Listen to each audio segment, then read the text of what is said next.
The city was a restless pulse that November, its nights heavy with a chill that sank into your bones like a whispered secret. I'm Hannah, and this isn't my story, not really.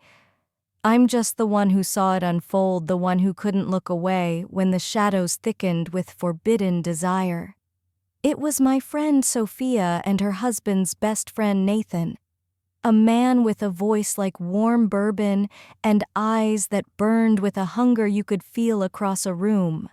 Sophia was the spark, and he was the fire that consumed her. Sophia was 28, all soft curves and quiet fire, with a smile that could unravel a man's restraint and a body that made you notice. She'd been married to Tom for 5 years, a man who loved her deeply, but whose long hours at work left her restless, yearning for something she couldn't name. Nathan was Tom's best friend, 30 tall and rugged, with hands that moved with a purpose that made your pulse quicken. I saw it the first time I visited their apartment for a casual dinner, the way the air shifted when Nathan walked in, his eyes finding Sophia's like a magnet finding north. I was there one morning, stopping by to drop off a book Sophia had lent me. The apartment was quiet, the kind of quiet that hums with secrets, the windows open to let in the faint November breeze. Sophia answered the door, her silk robe loose and clinging to her hips, her hair spilling over her shoulders like dark honey. "Hannah, you're a lifesaver," she said, her voice light but her eyes restless, darting toward the living room. Nathan was there, sitting on the couch, a coffee mug in his hand, his shirt unbuttoned just enough to show the shadow of his chest. He smiled at me, slow and deliberate, but it wasn't me he was after. We sat in the kitchen, the three of us, the city's pulse faint through the open windows, the morning light casting soft shadows across the room. Sophia leaned against the counter, her robe slipping to reveal the curve of her thigh, the soft skin glowing in the warm light. Nathan's eyes followed, lingering on her bare skin, unblinking like a predator watching its prey. I felt it then, the undercurrent sharp and electric like a wire sparking in the dark. They weren't talking much, but their silence was loud, heavy with things that shouldn't be said. I should have left, but I didn't. I stayed caught in the pull of something forbidden. Sophia laughed at something Nathan said, her head tilting back, her throat exposed. His gaze was fixed, like a man staring at his own downfall. "You're here early," she said, her voice low, teasing but edged with something darker. He met her eyes, his lips parting just enough to let the moment hang. "Couldn't stay away," he said, his voice a soft challenge, his eyes locked on hers. The air shifted, grew thicker, like the moment before a spark catches fire. I shifted in my seat, my skin prickling. I wasn't supposed to see this, but I couldn't stop watching. The coffee pot gurgled and the room grew warmer, the air thick with tension. Sophia's robe slipped further, revealing a hint of lace, and she didn't fix it. Nathan's voice grew softer, his words more deliberate, each one landing like a touch. "You're different this morning," he said, leaning forward, his elbows on the counter. "Like you're waiting for something." Sophia's smile was slow, almost dangerous. "Maybe I am," she said, her voice a low hum, her eyes never leaving his. I felt like an intruder, but my feet wouldn't move. The morning light pulsed, but it couldn't drown out the beat of my heart. Then it happened. Sophia stood, stretching her robe, riding up to show a sliver of her waist, the curve of her hip. She crossed the room to get another mug, her movements slow, deliberate, like she knew he was watching. Nathan's eyes followed his jaw tight, his hands flexing. When she passed him, her hand brushed his arm, accidental or maybe not. His fingers caught hers just for a second, and I saw it, the spark, the flare of something forbidden. She didn't pull away. She stood there, her breath shallow, her eyes searching his face. "Careful, Sophia," he murmured so low I barely heard it. "This is a dangerous game." She didn't answer, just let her fingers linger in his before slipping free. My heart was pounding, now my mouth dry. I knew I should say something, break the spell, but I didn't. I was trapped, a witness to something I couldn't unsee. Sophia leaned against the counter closer to him, now her hip brushing his. The room felt smaller, the walls closing in the air, thick with want. I mumbled some excuse about a meeting and stood to leave, but their eyes were on each other, not me. As I reached the door, I glanced back. Nathan's hand was on her wrist, his thumb tracing slow circles. She wasn't stopping him. I stepped outside, the November chill biting my skin, but it couldn't wash away what I'd seen. Sophia, so reckless, so alive in her desire. Nathan, a man who knew exactly what he was doing, and me, the fool who saw it all and did nothing. I walked to my car, the city's lights blurring, but I couldn't shake the image of her wrist in his hand, the way her eyes burned when she looked at him. I knew it wasn't over. It was just beginning. Days later, I saw Sophia at a cafe, her fingers wrapped around a coffee mug, her eyes distant, like she was chasing a memory she couldn't catch. She looked different, sharper, like a woman who'd tasted something forbidden and couldn't forget the flavor. I sat across from her, my heart heavy with what I'd seen. I wanted to ask about Nathan, about that morning, about the way his touch lingered on her skin, but the words wouldn't come. She didn't bring it up either, just smiled, that half smile of hers, the one that hid more than it showed. "You okay?" I asked, my voice too careful. She shrugged, her blouse slipping down her shoulder, revealing a faint mark, a shadow maybe, or something else. "Just restless," she said, her voice low, like she was confessing to the coffee instead of me. "The apartment. It's too quiet when Tom's gone. Too heavy." I knew she wasn't talking about the apartment. She was talking about him, Nathan. The way he filled every silence, every moment with that slow-burning intensity of his. I didn't push her, I couldn't. But I saw it in her eyes, the hunger, the guilt, the thrill of crossing a line she couldn't uncross. She leaned forward, her perfume sharp and sweet, and said, "You ever feel like you're falling into something you can't stop?" I nodded, though I didn't know what she meant. Not really. But I'd seen it that morning, the way her body leaned toward his, the way her breath caught when his fingers grazed her wrist. It wasn't just desire. It was something deeper, something that clawed at you until you bled. That evening, I went back to their apartment. I don't know why. Maybe I wanted to see if the air still crackled, if the kitchen still held their secrets. Sophia was in the living room, the lights low, her robe thin enough to show the outline of her body. Nathan was there too, standing by the window, his shirt unbuttoned, his eyes on her, like she was the only thing in the world. Tom was at work, oblivious, probably buried in spreadsheets. I stood in the hallway, hidden in the shadows, my pulse loud in my ears.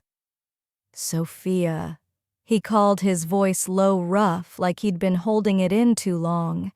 She turned her hair, catching the lamplight, and walked toward him too close. Her hand brushed his arm as she handed him a glass of wine, and I saw it again, the spark, the heat, the way her fingers lingered just a second too long. He didn't move away. Instead, he looked at her, his eyes dark, unreadable, like a man staring at his own ruin. "You're making this hard," he said, but his voice was weak, like he was begging her to prove him wrong. She didn't answer, just tilted her head, her lips parting slightly. The air between them was alive, pulsing like the moment before a kiss you know you shouldn't take. I wanted to shout to break the spell, but my voice was gone, swallowed by the weight of what I was seeing. Sophia stepped closer, her bare foot brushing his, her robe swaying against her hips. "What if I don't want to stop?" she whispered so soft I barely heard it.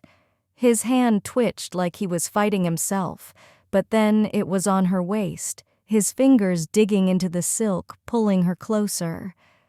The world seemed to slow the lamplight, wrapping them in a haze of gold and shadow. His thumb traced the curve of her hip, slow, deliberate, like he was memorizing her. She didn't pull away. Her breath was shallow, her chest rising and falling too fast. I could see it, the want, the need, the way it consumed them both. It was wrong, so wrong, but it was alive, burning brighter than anything I'd ever seen. I turned away, my face hot, my heart racing. I shouldn't have stayed, but I did, caught in the pull of their sin. When I looked back, they were closer, her hand on his chest, his fingers tangled in her hair. The air was thick with their heat, their guilt, their hunger. "Sophia," he said again, his voice a low growl like a man drowning. She didn't answer, just leaned into him, her lips brushing his jaw so soft it was barely a touch. But it was enough. Enough to shatter the last thread of restraint. His hand slid lower, pulling her against him, and I saw the way her body melted into his, the way her eyes closed like she was surrendering to something bigger than herself. The living room was a haze of shadows and lamplight, their bodies pressed together in a rhythm that was both beautiful and wrong.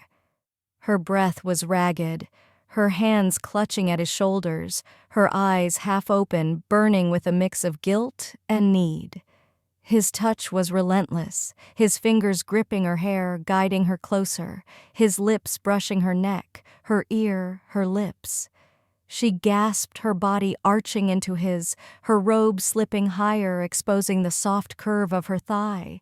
It was raw, desperate, a dance of desire that left no room for reason. I felt the heat of it, the shame of it, the thrill of it like a pulse in my own veins. They were lost in each other, consumed by the fire they'd lit, and I was the witness, the one who saw it all and did nothing. I left then, my steps unsteady, the night pressing against me like a weight. I didn't want to see what came next, but I knew. I knew the way their bodies would move, the way their breaths would tangle, the way the night would swallow their sin. Sophia, so reckless, so alive in her desire. Nathan, a man who'd crossed a line he couldn't uncross. And me, the witness, the one who saw it all and did nothing. The apartment loomed behind me, its windows dark, its secrets darker. The weeks that followed were a blur of whispers and glances, each one heavier than the last. Sophia didn't talk about it, but she didn't have to. It was written all over her, in the way her eyes lingered on the empty spaces where Nathan had been, in the way her fingers trembled when she poured her coffee. I saw her less, but when I did, she was a shadow of herself caught between the thrill of what she'd done and the guilt that clawed at her soul. Nathan was no better. I caught him once outside the office, his face tight, his eyes haunted like a man who'd tasted paradise and knew he'd burn for it. Tom was around more, his presence a stark contrast to the fire that had raged in his absence. Sophia and Nathan moved around him like ghosts, their touches careful, their smiles forced. But I saw it, the way their eyes met across the room, the way their fingers brushed when they passed each other like they couldn't help themselves. It was a secret too big to hold, a fire too hot to contain. I wanted to tell Tom to shatter the lie, but I didn't. I was complicit, bound by what I'd seen, what I hadn't stopped. One night I went back to the apartment uninvited. The air was thick with the scent of rain and city smoke, the moon low and heavy, casting shadows that danced like lovers. Sophia was in the kitchen, her robe white and sheer clinging to her like a second skin. Nathan was there too, his shirt open, his chest rising and falling too fast. They didn't see me, didn't know I was there, hidden in the shadows of the hallway. The air between them was alive, pulsing with the same heat I'd felt that first morning. But now it was sharper, more desperate, like they knew the end was coming. "Sophia," he said, his voice low, raw, like a man pleading for salvation. She turned to him, her eyes wide, her lips parted, and I saw the war in her, the want, the shame, the need that burned hotter than both. "We can't keep doing this," he said, but his hand was already on her, his fingers tracing the curve of her neck, sliding down to her shoulder. She shivered, her body leaning into his touch, her breath shallow. "Then why don't you stop?" she whispered, her voice a challenge, a dare. He didn't answer, just pulled her closer, his hands gripping her waist, his lips brushing her throat. She gasped, her fingers tangling in his hair, her body arching against his. The moonlight painted them in silver, their shadows merging into one. It was beautiful and terrible, a dance of desire and destruction. I wanted to look away, but I couldn't. I was trapped, a witness to their sin, their surrender. His hand slid lower, pulling her robe up, exposing the curve of her thigh, the soft skin glowing in the moonlight. Her breath was ragged, her moans soft and desperate, like she was drowning in him. The night seemed to hold its breath, the world narrowing to the two of them, their bodies pressed together, their desire a living thing. "Nathan," she whispered, her voice breaking, and he answered with a kiss, deep and hungry, like he was trying to consume her. I saw the way her body responded, the way her hands clutched at him, the way her eyes closed as if she could block out the world. But the world was there waiting, ready to judge. I left before it went further, my steps silent, my heart pounding. I didn't want to see the end, but I knew it was coming. Sophia and Nathan caught in a web they'd spun themselves, bound by desire and doomed by it. The apartment loomed behind me, its windows dark, its secrets heavier than ever. I drove away, the night swallowing me, but I couldn't escape the image of them, their bodies tangled, their breaths, mingling, their sin burning brighter than the moon. So here I am, telling you this story, my voice shaking with the weight of it. I saw it all and I did nothing. Maybe that's my sin too. If this hit you hard, if it stirred something in you, hit that like button, share it with someone who gets it, and subscribe for more stories that cut deep. Leave a comment. Tell me what you'd have done, or don't just let it simmer. Check out the next video because, trust me, the shadows have more to say. Until then, keep watching, keep feeling, and don't look away.